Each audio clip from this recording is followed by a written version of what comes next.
안녕하세요. 저는 50대의 평범한 여자입니다. 저는 꽃을 다루는 일을 하고 있는 플로리스트입니다.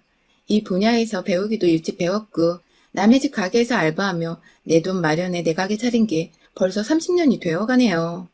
일이 그닥 바빴던 것은 아닙니다. 직업의 특성상 주 재료인 꽃을 사기 위해 새벽 일찍 시장을 주기적으로 나서는 것이 가장 일이라면 큰일이었고, 그 외엔 가게 안에서 꽃을 만들면서 나름 시간적인 여유를 늘 갖추며 살아왔어요. 제 가게를 사무실, 그리고 휴식의 공간으로 생각하고 찾아주는 주변 이웃이나 친구들 덕분에 꽤나 많은 사람들 간의 추억을 남긴 곳이기도 했습니다. 저는 딸들이 둘이 있어요. 제 나이가 50이 넘었다 보니 저희 애들도 벌써 대학 다 졸업하고 자기 밥벌이는 알아서 잘하는 직장인이 되었습니다. 아이들이 어릴 적에는 엄마의 손길이 많이 필요로 하기 때문에 제가 육아에 보다 많은 비중을 쏟으며 살았는데요. 제 꽃집이 있다 보니 이 가게는 저의 일터이자 아이들을 코앞에 두고서 지켜볼 수 있는 저만의 작은 키즈 카페 혹은 집이 되었었어요. 학교 끝나면 엄마 하며 가게 문을 열고 들어오던 딸아이들이 나이를 조금씩 먹어가면서도 엄마의 꽃집을 어릴 적 흙놀이하며 놀았던 놀이터 마냥 좋아라 했고, 그렇게 찾아와 제가 꽃 만지는 모습을 보며 호기심 가득한 눈으로 쳐다보던 아이들의 얼굴이 사랑스럽기도 했어요. 손님이 막 바글바글한 그런 매장은 아니었기에 일하다 가끔 아이들 숙제도 봐주고 놀아주기도 하고, 그러면 아이들은 너무나 좋아라 했어요. 엄마가 일도 하고 자기들과의 시간을 보내주기도 하니 제가 세상에서 가장 친절한 엄마라며 학교에서 받아오는 칭찬 스티커를 그렇게 제 팔뚝에다가 붙여대곤 했었어요. 딸들이 뛰어노는 화목해 보이는 꽃집이라며 동네에 좋게 소문도 나서 동네 주민들만큼은 제 고객으로 꽉 잡고 살 수 있었죠. 이렇게 좋은 줄 모르고 시작했던 꽃집은 사실 제 젊은 날의 결실이기도 했어요. 돈이 없어 대학을 갈 수 없었고 어디 취업이라도 해보려고 막 여기저기 일자리를 알아보다가 우연히 잡게 된 첫일이 바로 꽃집 일이었습니다. 꽃을 어떻게 만지는 줄 하나도 몰랐던 저는 그냥 손님들 오면 인사하고 상담하며 가게를 맡는 업무를 시켜주신 사장님의 말만 따라 정말 열심히 가게만 지켰어요. 그러다 보니 손님 상대하는 법도 제법 배웠고, 비록 알바의 개념이었지만 투잡으로 밤에는 주방 알바도 하며 열심히 돈을 모았죠. 오랫동안 근무를 하다 보니 좋은 사장님 덕에 플로리스트 교육과정도 공짜로 배워봤고, 그러다가 태어나 처음으로 꿈이란 걸 가지며 플로리스트 자격증도 획득하게 되었습니다. 얼떨결에 일하며 돈을 벌고 직업을 얻고 더 잘 살아가자는 꿈과 희망을 키워보게 된 것이었죠. 그렇게 일찍부터 차근하게 그리고 꾸준히 일해서 제 돈으로 제가 벌어서 지은 제 가게였어요. 첫 가게인데 운 좋게 좋은 건물주 만나고 좋은 손님들 만나서 이 자리에 아주 뿌리를 박은 채 일을 하게 되었죠. 그렇게 나름 웃음이 끊이질 않으며 제 일과 육아에 최선을 다하며 살았는데, 그런 제게도 먹구름 가득한 근심을 주며 제 속을 뒤집곤 하던 것이 있더군요. 바로 저희 애들 아빠였어요. 사람은 참 괜찮은 사람이었습니다. 자주는 절대 아니었지만 어쩌다 제 가게에 찾아오는 날에는 매장 주변 거리까지 쓸어주며 청결하게 가꿔주려 도와주던 사람이었고, 딸들이 아빠를 잘 따르는 모습이 보이니 동네 사람들에게도 살갑고 다정한 아빠로 비춰졌죠. 밖에선 애들한테 늘 잘하고 두 손에 꼭 끼고 다니니 그 당시에 없던 딸바보란 말들이 먼저 남편에게 쓰여졌을 정도였답니다. 하지만 이런 사람이 제 앞에서만큼은, 그리고 집에서만큼은 늘 달라졌어요. 남편은 타 지역 동네 구청에서 일하는 공무원이고 앉아서 일하는 사무직이다 보니 딱히 체력이 필요로 하는 직업은 아니었습니다. 그럼에도 사무직도 정신적인 스트레스를 받을 일이 있을 수 있고 또 주민들 민원 등 머리 쓸 일이 많을 테니 전 단 한 번도 남편의 직업과 일을 무시한 적도 쉽다고 여겨본 적도 없었어요. 하지만 남편은 제가 그런 마음을 내심 품고 있지 않을까 하는 오해를 은연중에 드러내곤 했습니다. 사실 제가 가게를 차리던 당시엔 이미 남편과 결혼을 한 상태였거든요. 첫째 아이를 가지기 딱 직전이었던 것 같아요. 결혼을 했다고 해서 남편의 도움을 받은 것도 아니었고, 오로지 제 발품을 팔아 가게를 알아보고 돈을 지불해 인테리어까지 다 마친 제 손으로 거쳐간 가게였습니다. 옆에서 남편은 단지 콧방귀 좀 꼈던 것 같아요. 와이프가 꽃집 한다는 소리를 꺼내기 좋아했던 남편은 그저 남들 눈에 저희 부부가 어떻게 비춰지는 것에만 흥미가 있었을 뿐, 정작 제겐 여자가 꽃 팔아서 얼마나 벌어 남기겠냐며 장사를 시작하기 전부터 힘 빠지는 소리를 해댔어요. 뭐 다행히 제가 이런 실없는 소리를 듣고 상처부터 받는 성격이 아니었던지라 좋게 좋게 무시하고 넘어갈 수 있었고요. 그런데 장사를 시작하고 한 1년 정도는 정말 사람이 좀 뜸했지만 제가 요즘 애들이 하는 페이스북이나 카카오 스토리도 없던 그 당시에 전단지 돌리고 혼자 꽃꽂이 강의 거리들을 발품 팔아 찾아다니면서 일거리를 억지로 만들고 차츰 얻어오다 보니 남편보다는 더 벌게 되더라고요. 아무래도 그 시절 공무원 월급보다야 비록 꽃 파는 일이라도 사업에서 키워가던 제가 더 여유롭게 벌어올 수 있었던 거죠. 그러자 남편은 저 때문에 기가 죽겠다는 죽는 소리를 자주 꺼내기 시작했어요. 저 하나로 인해 돈 벌 기분이 안 난다고. 남자가 기껏 밖에서 열심히 일을 해와도 꽃이나 파는 여자보다 못 번다는 사실을 누가 받아들이겠냐며 술을 마셨다 하면 집 앞에서 제 욕을 하느라 현관 문턱을 넘지 못했어요. 남들은 와이프가 돈을 잘 벌어오면 그렇게 예뻐 죽겠다고 하던데 우리 집은 왜 사랑하는 사람을 두고서 이리도 얄팍한 자존심부터 내세우고 있는지 이해하기 사뭇 힘들었습니다. 자연스레 아이를 임신했는데도 남편은 겉으로만 돌았고 큰 딸아이는 태어나서도 한참을 아빠에게 관심도 받지 못한 찬밥 신세가 되었어요. 아이에 대한 남편의 무관심이 어느 순간 다 저 때문인 것 같더군요. 제가 일을 해서 남편의 자존심이 긁혔고 그 때문에 내 새끼가 아버지로부터 외면을 받는 게 아닌가 싶어 오만 가지 죄책감에 사로잡히기도 했었습니다. 그러다 남편이 조금은 나아지는 사건이 발생했어요. 철밥통이라는 그 공무원 남편이 일하다가 정말 거의 잘릴 뻔한 적이 있었거든요. 구청 안에서 일하다가 주민과 무슨 큰 문제가 있었던 건지 민원신고를 대량으로 받는 바람에 상사한테 불려가 사유서를 썼고 천만 다행히게도 잘리진 않고 몇 개월 간보만 되는 정도로 일이 마무리되었어요. 나중에 남편이 털어놓은 말이긴 한데 당시 남편으로서는 그 일이 청천벽력같이 느껴졌었다고 해요. 당연히 죽을 때까지 자신을 먹고 살릴 일이라 여겼는데 어느 순간 성질을 제어하지 못하고 민원에 반박했다 일이 커진 바람에 간부까지 되었다며 앞으로는 진짜 죽은 듯이 조용히 살아야겠다고 하더라고요. 그제서야 감봉된 가장이 뒤에서 꾸준히 돈을 잘 벌어오는 저의 중요성, 아니 필요성을 느꼈는지 남편은 제가 일을 하는 것에 대해 무척이나 떠받들어 주기 시작했고 그 덕에 남편도 이제 정신을 차린 것 같아 전 아이를 키우며 일에 더 몰두를 잘 할 수 있었어요. 진작에 좀 이럴 것이지. 왜 그리 삐딱하게 와이프를 바라보며 지내는가 싶어서 남편과 잘 지내는 동안 하소연도 많이 했고 울기도 많이 울었습니다. 남편은 뒤늦게야 자신의 행동들에 부끄러움을 느끼고는 제 앞에서 다신 배우자를 무시하거나 마음 다치게 하지 않겠다고 참여하는 모습을 보였어요. 딸아이도 잘 보살펴 주었고 뒤늦게야 사랑을 쏟아부어 줄 수도 있게 되었어요. 처음이 서툴 뿐이었지. 한번 딸아이에게 사랑을 베푸자 점점 이 사람은 대담해져 어디서든 딸아이가 없으면 안 될 정도로 마음이 홀라당 아이에게 빠져 있었죠. 뭔가 남편의 성격이 유해지고 절 인정해주니 부부 사이가 좋을 수밖에 없었고 자연스레 가정의 화목이 깃들며 아이의 웃음소리도 커져갔어요. 그 사이 둘째 딸아이도 태어났고 우리 네 사람은 그렇게 온전히 가족의 완전체 형태를 갖춘 채 앞으로 잘 살 일만 남았다 여겼죠. 하지만 남편은 이내 다시 제 마음 깊숙이에서 살갗을 마구 도려내고 심정을 짓누르는 사람이 되었습니다. 무려 내일 모레 환갑을 앞둔 50대 갱년기 여자가 되어버린 지금까지도 무려 20년이 훌쩍 넘는 시간 동안 말이죠. 시작은 바로 외도였습니다. 둘째 딸이 4살 되던 해 남편에게 여자가 생겨버린 것이었죠.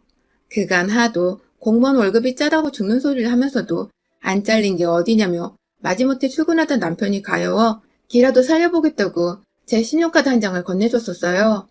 어디 밖에서 직원들한테 커피 한 잔 정도는 부담없이 사주라는 마음에서였죠. 하지만 그 카드가 전혀 엉뚱한 곳에서 쓰이고 있었더라고요. 집안의 각종 공과금 신청이나 결제 문제부터 시작해서 일반 카드 말고는 은행 가서 신용카드 한 장을 제대로 발급받아 본 적이 없던 남편은 집으로 우편을 통해서 카드 공지서가 날라오는 것조차 몰랐나 보더라고요. 아니면 그걸 신경 쓸 여력이 없을 만큼 그 여자한테 빠졌던 것일지도요. 카드 고지서에 뭔 숙박업소 이름들이 그리 많던지 무슨 호텔, 무슨 캐슬, 무슨 민박 등등 아주 숙소를 종류별대로 들락날락거리며 전국 팔도를 누볐더라고요. 공무원 동료들끼리 간단한 야외를 가고 무슨 단합회를 한다고 짐 싸서 주말마다 나갔던 것이 모두 저를 새까맣게 속인 채 여자를 만나기 위해서였던 거였어요. 당장 카드부터 정지를 시키고서 가만히 말 안 하고 기다렸어요. 그러자 그저 주말에 또다시 이번에 집을 나서더라고요. 요즘은 핑계를 대는 게 골프를 배우는 것이었는데 먼 골프장에 가서 필드를 돌아다닐 거라 하루 지나서야 집에 돌아올 수 있다나 뭐라나. 그렇게 딸들을 가진 아빠란 놈은 뻔뻔히 집을 나섰고 그날 3시간도 채 되지 않아서 집으로 불이 나게 전화가 걸려왔습니다. 카드가 안 먹힌다고 앞뒤 상황 보지도 않고 모텔 카운터 앞에서 무턱대고 전화를 한 거죠. 그 바람에 제가 어디서 결제를 하려고 했냐고 물었더니 어버버버 하며 급하게 나중에 통화하자고 전화를 끊던 그 사람. 뭐 이런 무식하고 대책 없는 뽀대 안 나는 남자와 결혼했나 싶어서 뒤늦게야 제 인생이 통째로 후회가 다 되었습니다. 마치 저 인간한테 도둑을 맞은 것 같았어요. 하지만 끝내 주말을 외박하고 집으로 돌아온 남편에게 아무런 티를 낼 수가 없었죠. 제게 너무나도 어리고 연약한 딸들이 있었으니까요. 제 아무리 저 혼자 먹이고 입히고 키울 수 있었다고는 하지만 아빠 없는 애들이란 소리를 듣게 하고 싶지 않았습니다. 앞으로 학교를 다녀야 할 시간들이 너무나 많이 남았는데 그 시절 내내 아빠 없어 위축당하고 기죽어 친구도 제대로 못 사귀며 살까 그게 두려워 제 결혼 생활은 과감히 포기를 해버린 것이에요. 그때부터 온전히 저희는 암묵적으로 남남 같은 부부가 되었어요. 남편은 제가 본인이 바람피는 사실을 모른다 생각하고 있었지만 카드를 정지시킨 것만으로 기분이 너무 나빴는지 절 모르는 척하며 삐져지내다가 일주일 정도 지나서야 슬금슬금 밥주라고 말을 걸더라고요. 물론 그 후에도 밥주란 말만 할 뿐 제게 이렇다 할 스킨십이나 애정 표현이 아무것도 없었습니다. 그건 저 역시 싫은 게 마찬가지였고요. 쇼윈도 부부로 살 이유가 없는 평범한 사람들인데도 불구하고 저는 아이들을 위해 남편이 필요했고 남편은 그저 집에 오면 밥 차려주고 그나마 돈이라도 벌고 있는 와이프에게 용돈이라도 구걸할 수 있었으니 필요에 의해 철저히 함께 살았던 것 같아요. 남편은 돈이 필요하면 가게에 찾아와 제 일을 도와주고 오다 가다 마주치는 이웃들께 우리 와이프 잘 부탁드려요 하면서 아양 아닌 아부를 떨어줬고 그 모습이 너무 가증스럽고 얄미웠지만 그런 저희 부부를 아무것도 모른 채 보기 좋다고 칭찬해 주시는 이웃분들의 말씀에 저도 따라 웃음을 지을 수밖에 없었습니다. 이 동네 이 가게 모두가 제 손님들이었는데 소문 한번 잘못 났다가 괜히 남아있는 제 전부인 가게까지 피해가 갈까봐 걱정이 되었거든요. 그 사이 아이들은 자라났고 아이들의 눈에는 저희 부부가 훤히 들여다 보였을 겁니다. 특히 저희 큰딸은 늘 제게 언제든 엄마가 원하면 홀로서기를 할 수 있도록 응원하겠다는 말을 학생 때부터 해주곤 했어요. 그 어느 말보다 제게 힘이 됐고 고마웠던 말이었죠. 그러다가 얼마 전 큰 딸아이가 결혼을 하게 되면서 이제 작은아이만 시집을 보내면 진짜로 이 지긋지긋한 결혼 생활을 끝내버려야겠다고 다짐을 하고 있던데 저희 남편이 저를 도발하기 시작했어요. 글쎄 최근 들어서 저희 남편을 보았다는 손님들이 많아진 것입니다. 저는 나가지도 않은 산책을 남편과 보기 좋았다면서 지나가는 말로 해주시는 어른들이나 밤에 남편을 보았다면서 이 근처로 우리 가족들이 이사를 온 건지 묻는 사람들도 있었어요. 모두 저희 가게로 오고 가는 손님들이거나 다른 주변 가게 사장님들의 지인분들이어서 제 귀로 금방 들어온 것이었죠. 순간 아찔하더군요. 혹시 이 인간이 그 사이 또 다른 여자를 만나고 있었던 건가 싶어서요. 저와 오랫동안 대면대면한 사람이 여자가 아예 없었을 거란 생각은 안 한 건 아니었지만 그래도 딸들이 이렇게 잘 커가고 있었고 또 얼마 전에 큰딸이 결혼한다고 부부가 함께 모여서 밥 먹는 자리도 많이 나가고 자주 붙어 있었기에 최소한 지금만큼은 이 사람이 온전히 자기 가족에 대한 생각으로 가득 차 있을 줄 알았어요. 적어도 저만큼은 말입니다. 그런데 들리는 말들이 그닥 개운하지 못한 것이 남편의 불륜을 또다시 생각하게 만들더군요. 그러다가 남편이 제 가게에 찾아왔습니다.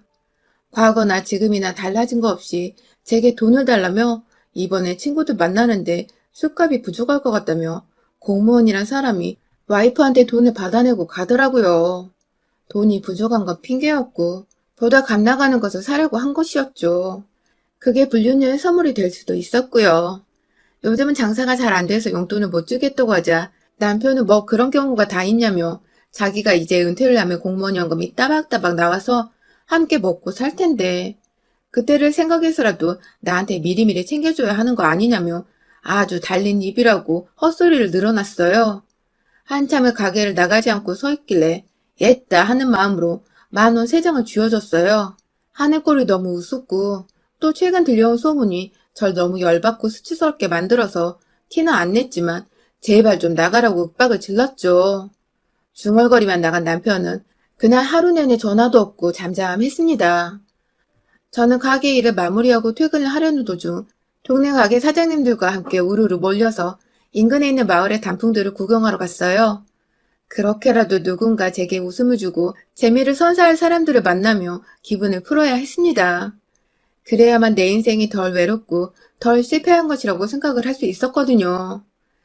그렇게 사장님들과 예쁘고 알록달록한 막 빛깔이 만개한 듯한 단풍들을 구경하며 길다랗게 내려진 빌라촌의 큰 길목을 천천히 걷고 있었는데요. 한 여사장님이 갑자기 어? 어? 하는 거예요.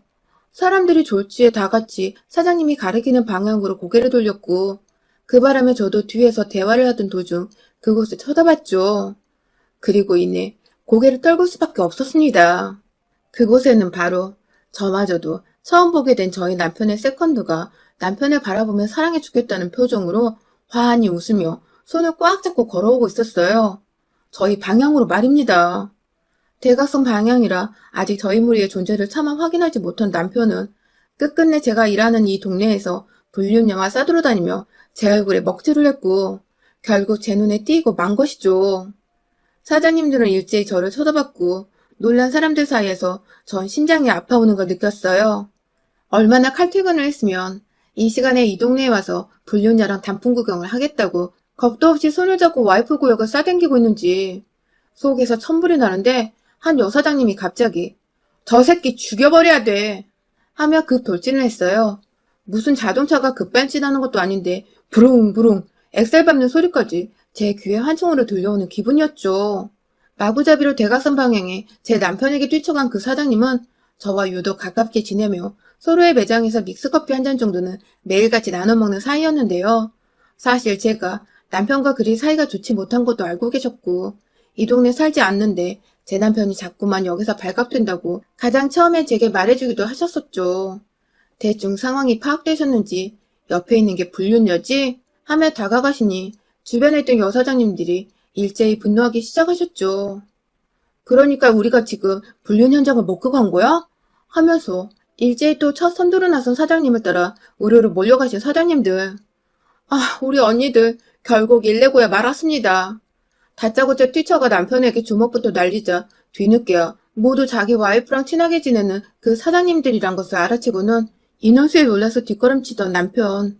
그 와중에 일부 사장님들이 불륜녀한테 다가가 해코지를 하며 머리를 몇 대 치시는 바람에 조만간 진짜 큰일이 날 것 같았어요. 그때 불륜녀가 분위기 파악 못하고 말하더라고요.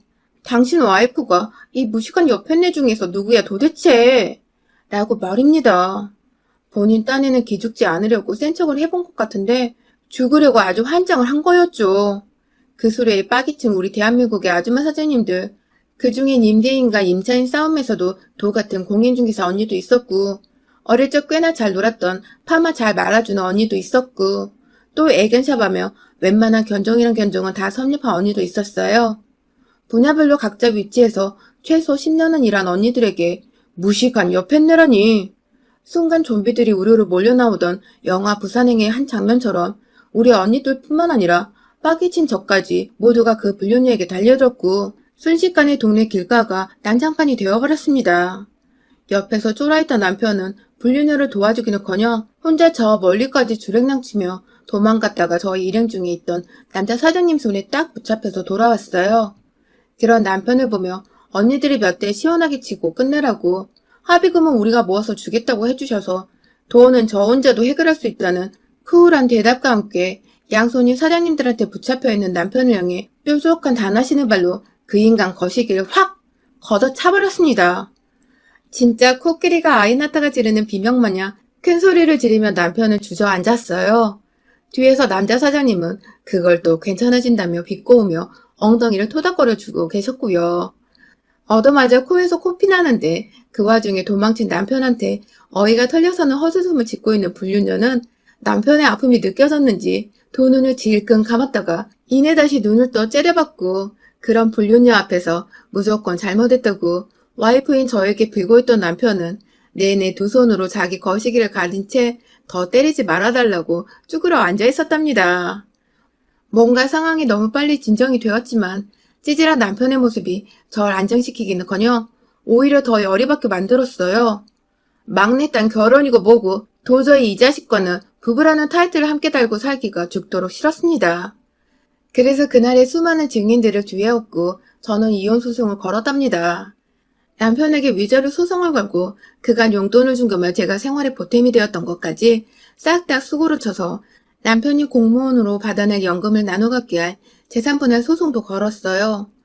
차마 공무원이라 파면을 시키고 싶었지만 딸들을 생각해서 정말 망나니 아빠가 되는 것만큼은 마지막 배려로 참아줬습니다.